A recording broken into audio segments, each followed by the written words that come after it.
Sa kabila ng ilang minutong pagtitig at pagkabigla, ay muntik nang makalimutan ni Vince ang pagtawag sa kanila ng kasambahay. Sinubukan ni Vince na lakasan ang loob at sinubukang magsalita. "Pinapunta ako dito ni Dad para tawagin ka," sabi ni Vince sa halos nanginginig na boses at halos hindi na marinig dahil sa buhos ng ulan. "Okay, but you didn't have to come. I'm sorry dahil kinailangan mo pang mag-abala para hanapin ako." Iyon lang ang tanging nasabi ni Leslie, at pagkatapos ay naglakad na siya patungo sa loob ng bahay at hindi na muling sumulya pa kay Vince. Alam ni Vince na deserve niya ang ganitong trato sa kanya ni Leslie at wala siyang magagawa para ayusin iyon. Ramdam ni Vince ang bigat ng kanyang mga paa habang nakasunod sa likuran ni Leslie patungo sa kwarto ng kanyang ama. Pagkapasok nila sa loob, ay sinabihan sila ng kanyang daddy na maupo sa malapit sa kanya. May dalawang upuan na magkatabi kung saan sila nakaupo ng kanyang mami kanina. Nang makaupo na silang dalawa, ay nagsimulang magsalita ang daddy ni Vince. "Kailangan kong humingi ng tawad sa inyong dalawa. Alam kong napilitan lang kayong pareho dahil sa akin, and I am grateful to you dahil nakinig kayo sa akin. At kung nararamdaman ninyo na napipilitan lang kayo sa isa't isa, I'm really sorry. Alam kong wala akong karapatan na gumawa ng mahalagang desisyon sa inyong buhay. I'm really sorry." Malungkot na sabi ng matandang may sakit. Hindi na iwasang mapatingin ni Vince sa magandang mukha ni Leslie habang tahimik na nakaupo sa tabi nito at nakahawak sa kamay ng kanyang ama. Naninikip ang dibdib niya dahil ramdam na ramdam niya kung gaano kabuti sa kanyang mga magulang ang babaeng kinasuklaman niya ng ilang buwan. "You are my son, Vince, and Leslie is my daughter we never had. Your mom and I believed from the beginning that she is the perfect girl to tie you with her all the love, to settle down, to make you happy. At para maging katuwang mo sa buhay, si Leslie ay malapit sa aming puso at ayaw namin ng mami mo na nakikita siyang naghihirap at nasasaktan. Pero bago ang lahat, gusto kong bigyan mo siya ng pagkakataon, the last chance, for once. At least try to see her, notice her. Asawa mo siya, anak." Madamdaming tumingin si Vince sa kanyang ama. Ramdam na ramdam niya na ang hinahangad ng kanyang ama ay para lamang sa kanyang kabutihan. "Give her a chance. I chose her for you because of her reason. Just like I chose you to be my replacement for the company. If you admire my decision for that, you should believe in me in this case too. Ang tulad ni Leslie ay karapat-dapat na mahalin, anak. Ang babaeng tulad niya ay kaibig-ibig at hindi parang basura na itatapon tulad ng ginawa mo.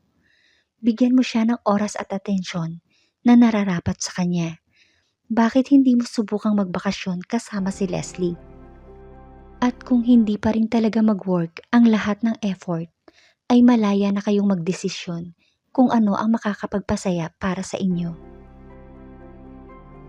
And Leslie, iha, I know nasaktan ka namin ng sobra, but can you please give my son the last chance? Let him try for once. Trust me, anak. At wala na akong ibang hihilingin pa sa buhay ko." Lubos ang pakiusap ng matanda kay Leslie habang habol ang paghinga nito.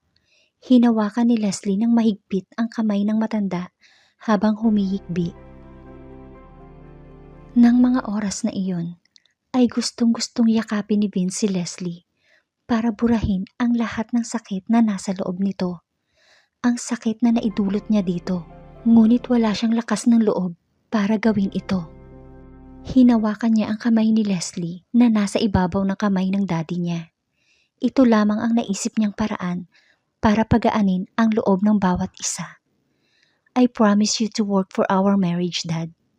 I promise to give my all to this marriage, both heart and soul." Maluhaluhang pangako ni Vince sa kanyang ama. Biglang nagliwanag ang mukha ng matanda nang marinig ang mga binitawang pangako ng anak. Nang mga sandaling iyon, ay lumapit sa kanila ang mami ni Vince at niyakap silang sabay-sabay. Pagkatapos ng emosyonal na sandaling iyon, ay pinaalalahanan ni Vince ang kanyang ina na alagaan ng mabuti ang may sakit na ama. Nagpatawag din ito ng ilang professional na nurse para magbantay sa kanyang ama 24/7 at pagkatapos ay humakbang ito patungo kay Leslie at inalok ang kamay nito na may namumuong pag-asa. Umuwi na tayo. Dahil sa gulat ay napatingin si Leslie sa pagitan ng mukha ni Vince at kamay nito. Nang mga oras na iyon ay wala siyang nagawa para tanggihan ang kamay ni Vince.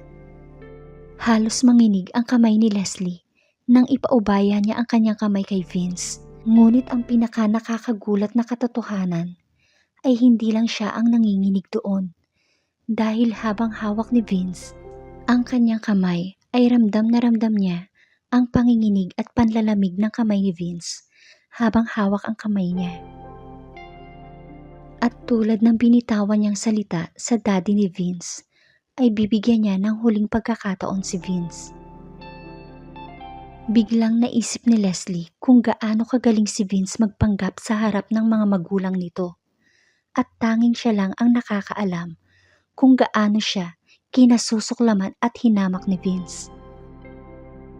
Ang lahat ng mga alaala mula sa opisina at sa bahay ay nagsimulang mag-flashback sa kanyang isipan. Kaya mabilis niyang inalis ang kanyang mga kamay mula kay Vince. Mabilis na binawi ni Leslie ang kanyang mga kamay at inilagay ito sa kanyang dibdib. Ang closeness na ipinakita sa kanya ni Vince ay hindi pamilyar sa kanya. Napatingin si Vince sa kanya nang bawiin niya ang kanyang kamay mula sa pagkakahawak nito sa kanya. Naramdaman niya ang matinding titig nito, ngunit hindi siya naglakas ng loob para tingnan si Vince pabalik. Muli ay nakaramdam ng takot si Leslie, kaya naglagay siya ng distansya sa pagitan nila. Nang magsimula siyang maglakad patungo sa kanyang sasakyan, ay bahagya siyang hinawakan ni Vince at pinigilan. Sa akin ka sasakay. Si Mang Isko ang magdadala ng kotse mo pa uwi, sabi ni Vince sa mabagsik na tono, ni hindi siya nito binigyan ng pagkakataon para tumanggi. Nang mga oras na iyon, ay ayaw niya nang makipagtalo pa kay Vince, kaya bahagya na lang siyang tumango at sumunod patungo sa kotse nito. Sa unang pagkakataon, ay pinagbuksan ni Vince ng pinto si Leslie para makasakay sa kotse. Vince's heart was thrashing against his ribcage, expecting the unexpected. Uupo kaya siya sa tabi ko? Biglang tanong ni Vince sa sarili. Nagulat siya nang pumasok si Leslie sa passenger seat at kahit napakalawak ng kanyang sasakyan, ay pinili nitong umupo sa pinakasulok para mapanatili ang malaking distansya sa pagitan nila. Pero hindi naman nasaktan si Vince. Sa katunayan, nadama niyang maswerte pa rin siya dahil ito ay isang himala. Sa pagkakataong ito ay hindi niya inaasahan na makakatabi niya ang babaeng matagal na niyang inaasam-asam. Naisip niya na kung walang sakit ang kanyang ama, gaano kaya kaganda ang buhay niya ngayon. Ang pagsakay sa kotse kasama si Vince ay nagpakaba kay Leslie.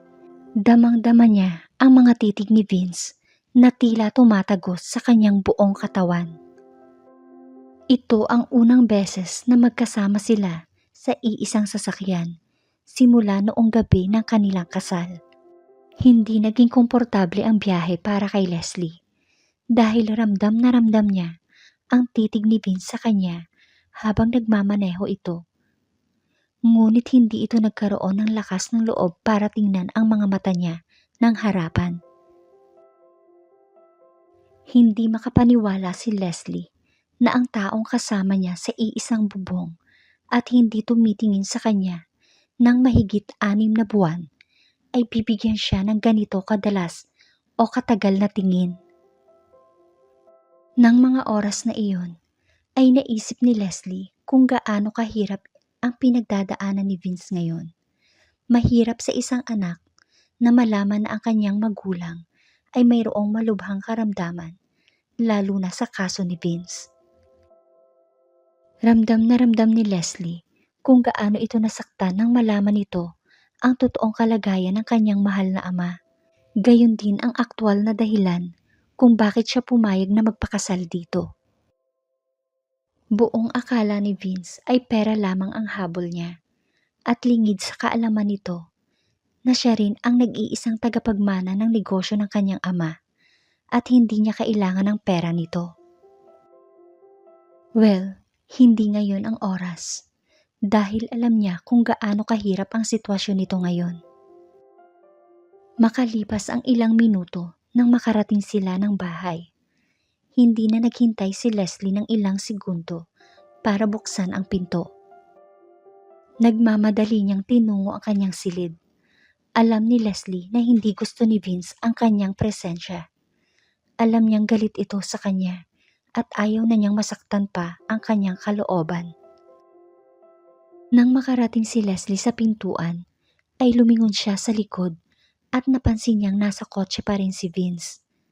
Si Maria ang nagbukas ng pinto at kaagad niyang sinabihan si Maria na bantayan si Vince ngayong gabi. Oh my God, Iha! Anong nangyari?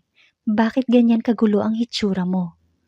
Tumingin si Leslie kay Maria at pagkatapos ay sinabi niya na may pinagdadaanan si Vince ngayon at kung maaari sana ay huwag niyo siyang iwan mag-isa. Manang kayo na po muna ang bahala sa kanya. Kailangan niya ng suporta. Malungkot niyang sabi sa matanda at pagkatapos noon ay pumasok na siya sa loob ng kanyang kwarto. Bigla namang nalungkot ang matanda dahil sa narinig mula kay Leslie. Salamat, Iha. Sige, maligo ka muna. May inihanda akong dinner para sa inyo ni Vince. Pagkatapos mong maligo ay maaari ka nang kumain. Sige na, Iha. Huwag ka nang mag-alala kay Vince. Ako na ang bahala sa kanya. Pagkapasok ni Leslie sa kwarto, ay agad siyang nagtungo sa banyo at umiyak sa ilalim ng mainit na tubig mula sa shower. Pagkatapos ng halos isang oras na pagbababad sa shower, ay tinawagan ni Leslie si Sheila. Hey Leslie, kamusta ka na? Okay ka lang ba? Sunod-sunod na tanong ni Sheila sa kabilang linya. Medyo nakaramdam naman ng pag-aalinlangan si Leslie. Hindi ka pa ba natutulog? Baka naistorbo kita, sabi ni Leslie sa kaibigan. No, at kahit natutulog pa ako, sasagot ako para sa'yo. Pero bago ang lahat, sagutin mo muna ako. Bakit ka napatawag ng ganitong oras? May ginawa na naman ba si Vince sa'yo? Sinaktan ka ba niya? Sunod-sunod na tanong ni Sheila. I'm sorry for disturbing your good time, Sheila. Thank you for being here with me. At huminga siya ng malalim bago muling nagpatuloy. No, it's about Tito Fredo. Napakabilis bumagsak ng kalusugan niya at nalulungkot ako para sa kanya. Oh God, anong nangyari? How is he now? Nag-aalalang sabi ni Sheila. Alam niya kung gaano kahalaga si Mr. Lasenza para kay Leslie. Ilang oras siyang nasa ospital kanina, pero okay na siya ngayon. Masakit sa akin na makita siyang nahihirapan. Para ko na siyang tunay na ama, muling sabi ni Leslie. Hey, I understand, but don't feel bad. Marami ka nang isinakripisyo para sa kaligayahan nila. Masyado nang malaki ang nagawa mo para sa kanila, diba? Nalaman na rin ni Vince ang tungkol sa kalagayan niya. At alam kong napakasakit nun para sa kanya. Hindi ko alam kung bakit sa kabila ng lahat ng ginawa niya sa akin, ay may awa pa rin akong nararamdaman para sa kanya. Hindi kanya tiningnan, Leslie. How can you be so emphatic? Ilang minutong natahimik si Leslie bago muling nagsalita. Dahil sa nangyari kanina, tumingin na siya sa akin ngayon. Sinabi sa kanya ni na Mommy at Daddy ang lahat kung bakit ako pumayag na pakasalan siya. At nangako siya sa daddy niya, he will give us a chance. Pero alam mo naman kung paano niya ako ininsulto, 'di ba? At hindi ko alam kung kaya ko pang ituloy ang mga bagay na yun. That guy is nothing but a cruel bastard, Sheila. Patuloy na sabi ni Leslie. Hay nako, I would suggest you, be yourself. Listen girl, huwag mong iparamdam sa kanya na sobrang apektado ka sa kanya. You are an amazing person. Huwag mong ibaba ang sarili mo sa kanya. Hindi ba niya nakikita ang kumikinang na brilyante sa harapan niya? Hayaan mo siyang gawin ang gusto niya, Leslie. At huwag kang mag-alala dahil nandito lang ako palagi para sa'yo, okay? But you deserve more, Leslie. You deserve more than this. At sana makita yun ni Vince sa tamang panahon. Muling sabi ni Sheila. Nanahimik lang si Leslie at hindi sinadyang tumulo ang kanyang luha. Pagkatapos niyang makausap ang kanyang kaibigan, ay tumayo siya at nagtungo sa garden. Napakalamig ng panahon, ngunit tila hindi niya ito nararamdaman. Nagpasya siyang umupo sa tabi ng pool. Napakagandang tingnan ng kislap ng tubig sa ilalim ng nakakasilaw na buwan. Napakalaki ng buong mansyon, kung saan wala siyang ibang makausap bukod kay Maria. Halos kainin siya ng lungkot ng gabing iyon. Ang kanyang isip ay umiikot sa pag-iisip. Makalipas ang ilang minuto, ay lumapit si Vince kay Maria na parang isang bata. Pinaupo ni Maria si Vince sa couch at sinimulang kausapin. Simula pagkabata, ay si Maria ang naging comfort zone ni Vince. Hinayaan ni Maria na tumulo ang luha ni Vince habang nakayuko ito sa tabi niya. Imposible kay Vince na itago pa niya ang kanyang nararamdaman. Ang lahat ng sakit na naidulot niya kay Leslie ay dapat niyang tiisin. Dahil sa pagbababad ni Leslie sa ulan at pananatili sa gilid ng pool, ay labis siyang nahamugan. Kinaumagahan ay nagising siyang mainit ang buong katawan. Kahit masama ang pakiramdam, ay napagpasyahan niyang pumasok pa rin sa trabaho dahil alam niyang mag-iisip lang siya ng mag-iisip kung mananatili siya sa loob ng bahay. Dahan-dahang bumangon si Leslie sa kama at pagkatapos ay inihanda ang sarili para pumasok sa trabaho. Sinubukan niyang ayusin ang sarili dahil ayaw niyang magmukhang may sakit sa harap ng mga tao. Gaya ng dati, maaga siyang umalis para pumasok sa trabaho. Kagabi ay sobra siyang nag-iisip kaya nakalimutan niyang maghapunan. Ganun pa man ay hindi siya nakaramdam ng gutom. At dahil sa sobrang sama ng kanyang pakiramdam ay hindi rin siya nakakain ng almusal. Pakiramdam niya ay masusuka siya kung pipilitin niyang kumain. Pinilit siya ni Maria na kumain ngunit wala siyang gana. Nang makarating si Leslie sa opisina ay hindi siya makapaniwala sa kanyang nakita. Walang laman ang opisina niya. Walang kahit na isang kasangkapan na naiwan doon. Kahit na isang piraso ng papel ay wala siyang makita. Tinanggal ba siya ni Vince sa trabaho? Ngunit paano niya gagawin yun? Bahagi na rin siya ng Lasenza Corp ngayon. Walang idea si Leslie kung ano ang nangyari. Tumingin siya sa paligid ng kanyang opisina at nakita niya na ang lahat ng empleyado ay abala sa kanya-kanyang trabaho. Ano ang alam ng mga ito sa kanyang opisina kung ang lahat ng ito ay abala sa trabaho? Nang mga oras na yun, ay hindi alam ni Leslie kung sino ang dapat niyang kausapin at nanghihina na rin ang katawan niya dahil sa lagnat. Nang wala siyang mahanap na makakausap tungkol sa pagkawala ng kanyang mga gamit, ay pumasok siyang muli sa loob ng kanyang opisina. Naisipan niyang tawagan si Rodney. Nakarating ka na ba dito sa office? Umaasang tanong niya. Hindi pa. Kailangan kong bisitahin ang site bago ako pumasok sa opisina. Hindi mo ba naaalala? Oo nga pala, naalala ko na. Rodney, may alam ka ba tungkol sa nangyari sa opisina ko? Bakit? Anong nangyari sa opisina mo? Teka, nasa office ka na ba ngayon? Bakit ang aga-aga mo lagi pumasok? Sunod-sunod na tanong ni Rodney. I just prefer not to be late. Rodney, walang laman ang office room ko at wala akong idea kung ano ang nangyayari. Ano? Seryoso? Pero paano nangyari? Wala akong alam tungkol dyan. Anong walang laman ang ibig mong sabihin? As in walang laman kahit na ano? Hindi makapaniwalang tanong ni Rodney. Oo, wala kahit na isang papel o kahit na anong kasangkapan dito. I think Vince has something to do behind it. Dapat mo siyang kausapin. Ngunit sa tingin ko, hindi mo siya makakausap. Kaya mas mabuti pang tanungin mo na lang ang kanyang secretary, sabi ni Rodney. Sana nandyan ako para makita ko at mabigyan ng linaw kung bakit nawawala ang mga gamit mo. Basta, ipaalam mo kaagad sa akin kung ano ang nangyari, okay?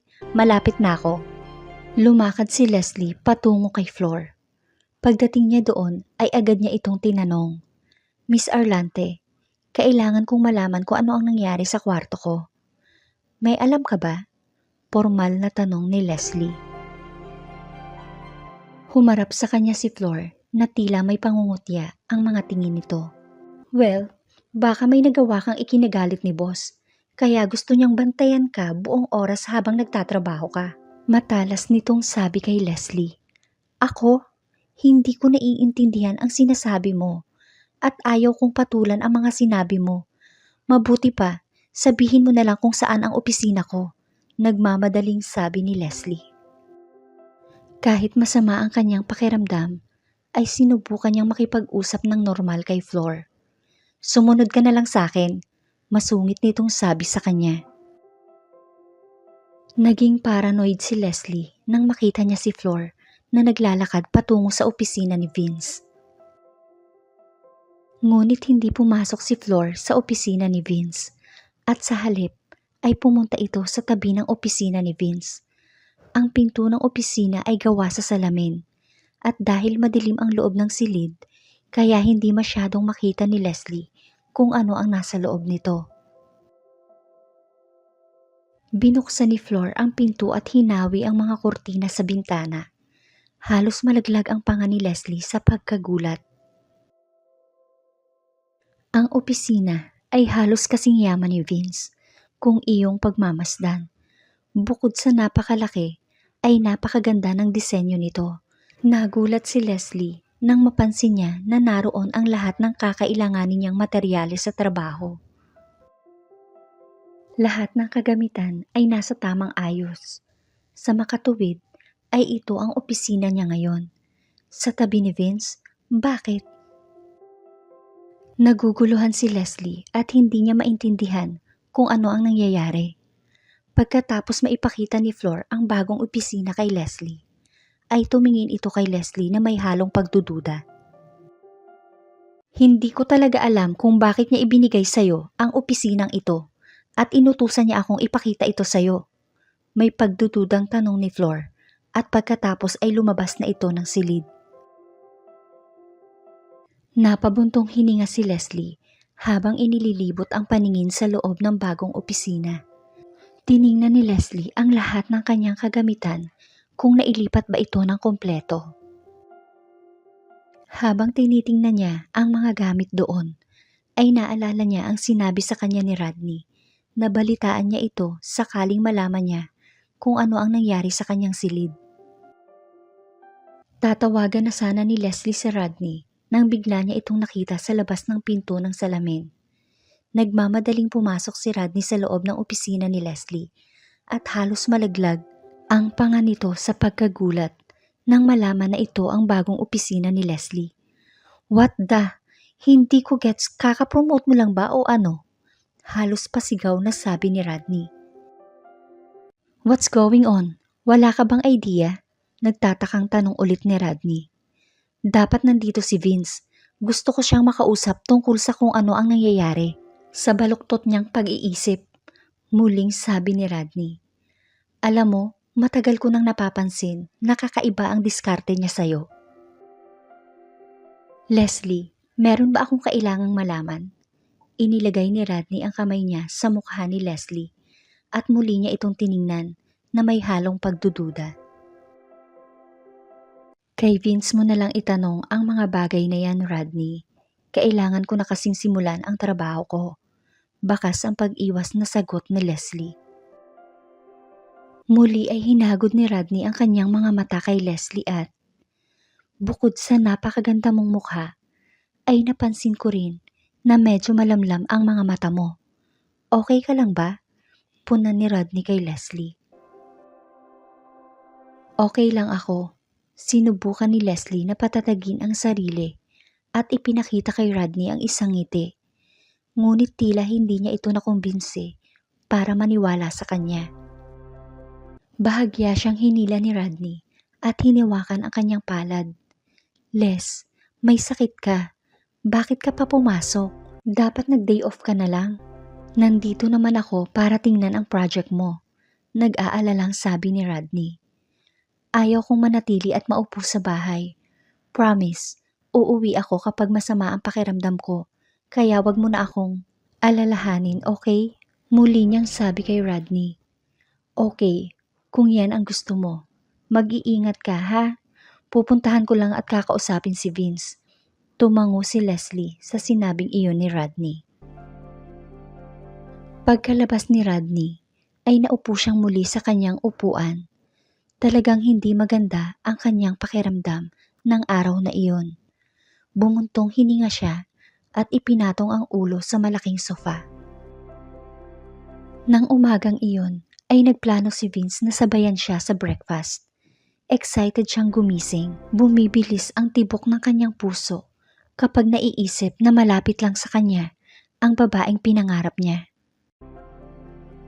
Ang babaeng nagparamdam sa kanya ng emosyon na hindi kailanman naramdaman sa ibang babae. Ang babaeng naging asawa niya. Ang babaeng sinakta niya ng sobra-sobra.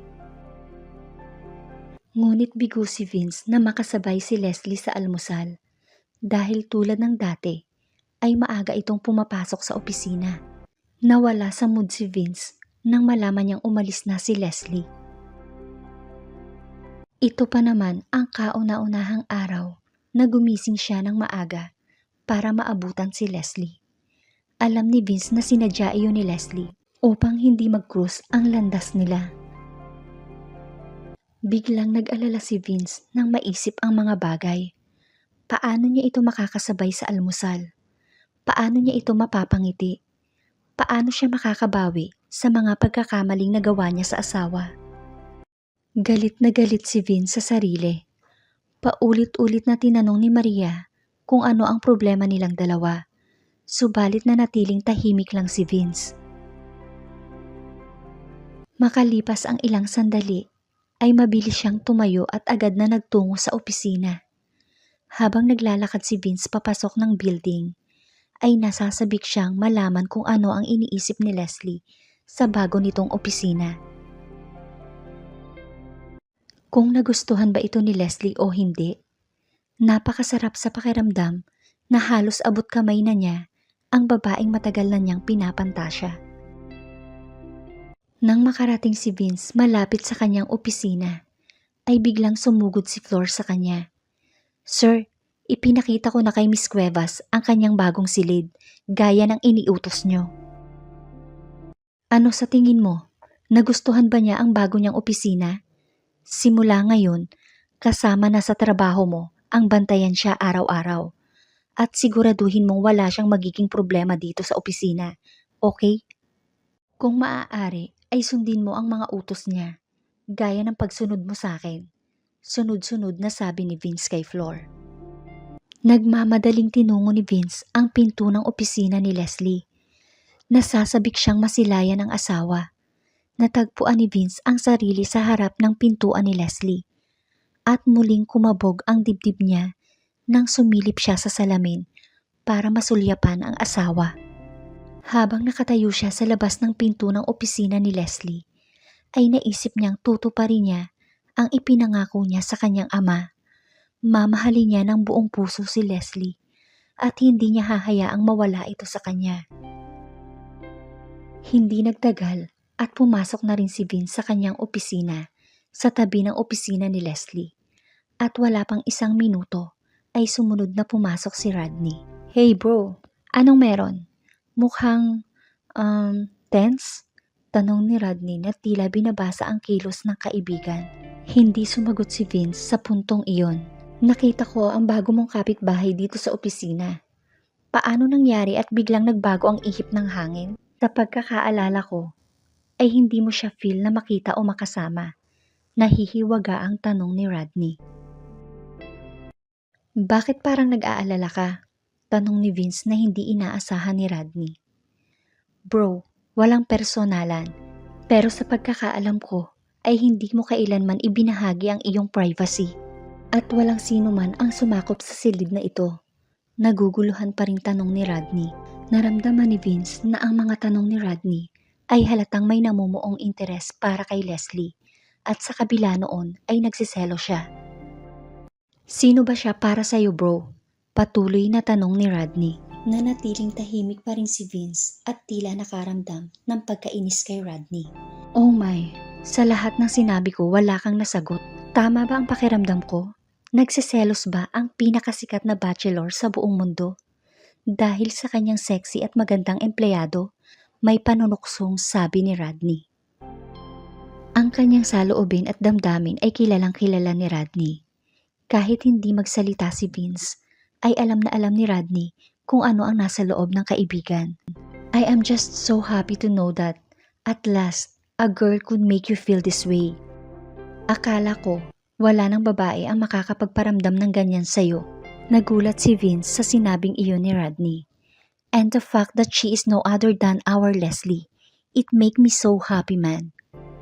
She is the most amazing girl I have ever met. Hold her as early as possible. There is nothing fishy going on between us. Umpisa pa lang ng pagkikita namin, ay alam kong magiging magkaibigan kami at hanggang doon lang yun. Ngayon, sabihin mo sa akin, paano nangyari ang himala? Nalilitong tanong ni Rodney. Naramdaman ni Vince ang pagiging totoo sa kanya ni Rodney at gusto niyang ibahagi ang nilalaman ng kanyang kalooban sa kaibigan. May dapat kang malaman, bro. May malaking bagay sa buhay ko ang walang sino man ang nakakaalam maliban sa aking mga magulang. At oras na para malaman mo din yon. At pagkatapos ay sinimulan niyang sabihin ang lahat kay Rodney. Nanatili sa pagkakayo ko si Vince bago muling nagsalita. Leslie, she is my wife. Bakas ang panghihinayang sa boses ni Vince nang banggitin niya ang mga salitang iyon. Sinabi niya ang lahat kay Rodney, kasama ang hindi niya pagtingin kay Leslie sa loob ng 6 na buwan simula nang ikasal sila. Gulat na gulat si Rodney sa kanyang natuklasan mula kay Vince at hindi siya makapaniwala na magagawa ng kaibigan ang ganito kalupit sa isang tulad ni Leslie. At dahil sa pagkabigla ay hindi na nagawa pang mag-react ni Rodney. Patuloy niyang tiningnan si Vince at ramdam ni Rodney kung gaano ito nagsisisi sa mga nagawang kasalanan kay Leslie. Do you love her? Nag-aalalang tanong ni Rodney. Yes, I do. Matapat niyang sabi kay Rodney na halos magdikit ang kanyang mga bagang dahil sa galit sa sarili. Sapat na ang gulong ginawa ko. At ito na ang oras para linisin ang mga bagay-bagay. Siya lang ang gusto ko at wala nang iba. I hope you get me, bro. Nang mga sandaling iyon, ay patuloy na nakikipagtalo si Vince sa kanyang sarili kung paano sisimulan ang pakikipag-usap kay Leslie. Hindi siya makapag-focus sa kanyang trabaho dahil nanatili sa isipan niya ang maamong mukha ni Leslie. Napakarami pa niyang kailangang malaman kay Leslie. Ngunit ang mga bagay ay masyadong magulo at komplikado. Kailangan niyang gawin ang bawat hakbang ng maingat. Ni hindi siya maglalakas ng loob na madaliin si Leslie sa kahit na anong bagay. Sa tuwing naiisip ni Vince ang lahat, ay nagpapasalamat siya sa Diyos dahil hindi siya nito pinabayaan. Paano kinaya ni Leslie ang lahat ng ipinakita niyang kalupitan? Kung tutuusin, ay pwede naman siya nitong iwan anumang oras dahil sa ginawa niya. Nang dumating ang oras ng tanghalian, ay halos hindi makapaghintay si Vince na makita si Leslie. Tumayo siya at iniwan ang trabaho. Habang naglalakad siya patungo sa kwarto ni Leslie, ay muli na naman niyang naramdaman ang kabog sa kanyang dibdib. Nang makarating siya sa labas ng kwarto ni Leslie, ay napansin niya na tila madilim ito sa loob, kaya't bigla siyang kinabahan. Humakbang siya palapit sa pinto at kumatok ng ilang beses, ngunit walang sumasagot. Sa hindi maipaliwanag na nararamdaman, ay muling kinatok ni Vince ang pinto. Habang tumatagal, ay mas lalo siyang nag-aalala. At dahil wala na siyang ibang pagpipilian, nagpasa siyang pumasok sa silid. Kailangan niyang malaman kung ano ang nangyayari. Nang tuluyan na siyang makapasok sa loob ng kwarto at buksan ang ilaw, ay muntik na siyang atakihin sa puso. Leslie? Oh my God! Nagmamadaling tumakbo si Vince patungo sa walang malay na katawan ni Leslie. Natagpuan niya itong walang malay at nakahiga sa sahig. Leslie, naririnig mo ba ako? Pasigaw na sabi ni Vince. Ngunit hindi tumutugon si Leslie. Hinawakan ni Vince ang magkabilang braso nito at naramdaman niya ang nag-aapoy na katawan nito sa init. Nang wala siyang makitang senyales na magigising ito, ay agad niyang binuhat si Leslie at patakbong tinungo ang daan palabas. Halos lahat ng empleyado sa opisina ay nakatingin sa kanila. Gulat na sinalubong ni Rodney si Vince habang buhat si Leslie. Oh my God! Anong nangyari sa kanya, Vince? Natatarantang tanong ni Rodney. Hindi ko alam. Naabutan ko siya sa kwarto ng walang malay. Iuuwi ko na siya. Ikaw na muna ang bahala dito sa opisina. Siya ang priority ko ngayon. He needs all my attention. Nagmamadaling sabi ni Vince habang papasok sa elevator kasunod si Rodney. Bro, hindi mo ba alam na nilalagnat siya simula pa kaninang umaga? Sinabihan ko siyang umuwi pero pinilit niyang manatili sa opisina para magtrabaho. Patuloy na sabi ni Rodney. Alam mo palang may sakit siya? Why you didn't tell me she was sick? Rodney, andun ka sa kwarto ko kaninang umaga. Bakit hindi mo man lang binanggit sa akin ang tungkol sa kalagayan niya? Galit na sabi ni Vince. Nang umabot sa ground floor ang elevator, ay patakbong tinungo ni Vince ang kanyang sasakyan habang buhat ang walang malay na si Leslie. Hiniling niya kay Mang Isko na magmaneho para sa kanya. Kadalasan kasi ay mas gusto ni Vince na siya mismo ang nagmamaneho ng sarili niyang sasakyan, ngunit iba ngayon. Habang minamaneho ni Mang Isko ang kotse na kanilang sinasakyan, ay sinimulang kontakin ni Vince ang kanilang family doctor at sinabihan itong pumunta agad sa kanilang bahay. Pinili ni Vince ang upuan sa backseat habang nasa kandungan ang walang malay na asawa. Habang pinagmamasdan ang mukha ni Leslie, ay mas lalo siyang nababalisa. Napakaputla ng mukha nito at halos masunog siya sa init ng katawan ni Leslie. Dahan-dahan niyang hinaplos ang buhok ni Leslie, kahit alam niyang wala itong maitutulong para pagalingin ito. Ang tensyon na nararamdaman niya ng oras na iyon ay pumapatay sa kanyang kalooban. Kahit gusto niyang tulungan si Leslie para mabawasan ang sakit na nararamdaman nito, ay wala siyang magawa. Nang makarating sa bahay, ay muling binuhat ni Vince si Leslie patungo sa loob ng kanilang bahay. Pagkapasok ng bahay, ay gulat silang sinalubong ni Maria. Naku iho, anong nangyari kay Leslie? Nag-aalalang tanong ni Maria kay Vince. Sa maikling panahon na nakasama nila si Leslie, ay napamahal na ito kay Maria. Manang, maaari bang samahan niyo ako? Gusto ko sanang punasan niyo siya ng malamig at palitan ang suot niyang damit. The doctor is on the way, sabi ni Vince kay Maria habang nagmamadaling tinungo ang kwarto niya sa itaas, buhat si Leslie. Pagkapasok ni Vince sa silid, ay maingat niyang inihiga si Leslie sa kama. Masakit sa kanya na makitang nasa ganoong kalagayan si Leslie. Kagabi lang nang unang beses niya itong tiningnan at ngayon ay makikita niya ito sa ganitong sitwasyon. Halos kainin si Vince ng kanyang konsensya. Pakiramdam niya ay siya ang dahilan kung bakit nagkasakit si Leslie. Ilang minuto lang ang nakakalipas nang magbalik si Maria sa silid na may daladalang damit at isang planggana na may lamang tubig at pamunas. Matapos maibaba ni Maria ang kanyang mga dala, ay sinenyasan niya si Vince na bigyan sila ng privacy. Agad namang naintindihan ni Vince ang ibig sabihin ni Maria, kaya mabilis siyang lumabas ng kwarto at iniwan ang dalawa. Nang makalabas si Vince ng kwarto, ay naisipan niyang dumiretso sa kwarto ni Leslie. Hindi niya napag-isipang mabuti ang silid nito noon. Kahit isang beses ay hindi siya nagtangkang pumasok sa kwarto ni Leslie.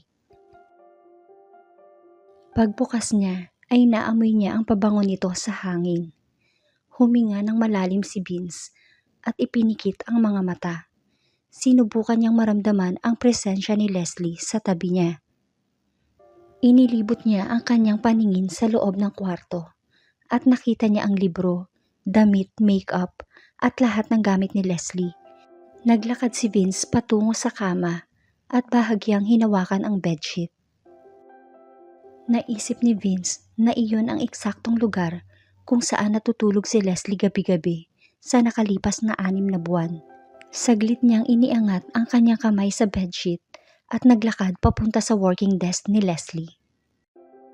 Napansin niya na ang lahat ng gamit doon ay maayos ang pagkakalagay, kasama ang picture nila noong sila ay ikasal. Dahan-dahang kinuha ni Vince ang frame at huminga ng malalim. Para siyang sinaksak sa dibdib. Mukha siyang anghel na nahulog mula sa langit. He was truly lucky. Hindi na malaya ni Vince kung gaano niya katagal na pinagmasdan ang kanilang larawan. Kahit kailan ay hindi pa siya nagkaroon ng nobya na ganito kaganda. Habang pinagmamasdan ang larawan, ay naalala niya ang araw na iyon habang kinukuhaan sila ng picture. Pinilit siya ng kanyang mga magulang na tabihan si Leslie para sa isang wedding picture. Masakit sa kanya na pinilit lamang siya ng kanyang mga magulang na gawin ang mga bagay na labag sa kanyang kalooban. Ngunit ang lahat ng ito ay lubos niyang pinagsisisihan ngayon. Kung alam lang sana niya, maluha-luha niyang hinaplos ang larawan ni Leslie.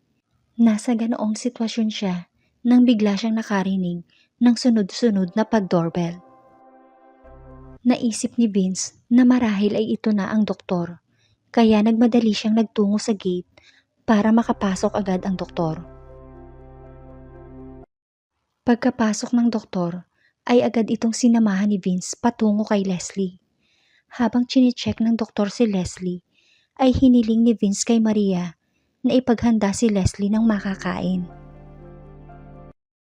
Biglang nagliwanag ang mukha ni Maria nang marinig ang huling sinabi ni Vince at ngumiti ito ng bahagya. Napakasarap sa pakiramdam na sa wakas ay makita kang nagmamalasakit kay Leslie, iho. Pagpalain sana kayong dalawa, anak. Masayang masaya ako na makitang nag-aalala ka para kay Leslie. Masayang sabi ni Maria bago tuluyang lumakad patungo sa hagdan. Hindi nagtagal ay nakita ni Vince si Maria na may dalang mainit na lugaw para ipakain kay Leslie.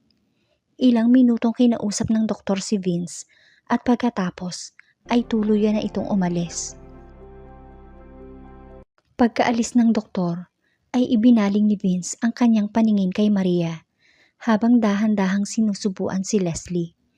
Pagkatapos pakainin si Leslie ay muli itong pinahiga ni Maria at pinatulog. Manang, may tanong ba siya? Medyo naalarmang tanong ni Vince. Baka magtanong siya kung bakit wala siya sa kanyang silid. She is very sick, iho. Wala siya sa tamang pag-iisip, ni hindi niya napansin na wala siya sa kanyang kwarto. Patuloy na sabi ni Maria.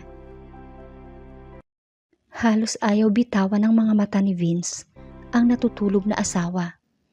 Manang please, Bring all her belonging to my room. Gagawa ako ng space dito para sa kanya. Tulungan mo akong mailipat ang lahat ng gamit niya dito.